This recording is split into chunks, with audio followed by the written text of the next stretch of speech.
Hi everyone! In this video, we'll take a look at the Auto Rotate feature on the BuzzTV 6 home screen. This feature lets you choose what appears in the rotating carousel at the top of your home screen. To customize what appears in the carousel, start by navigating to the right side of the top row and selecting Edit Home from the Settings pop-up menu. Next, choose Auto Rotate Content. In this menu, you'll see a list of content types you can include in the carousel.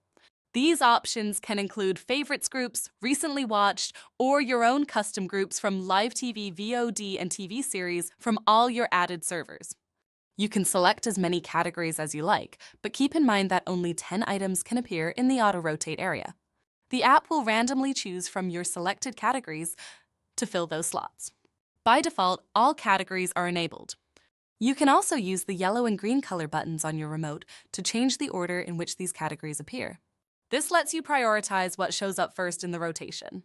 At the top of the menu, you can toggle the entire auto-rotate feature on or off based on your preference.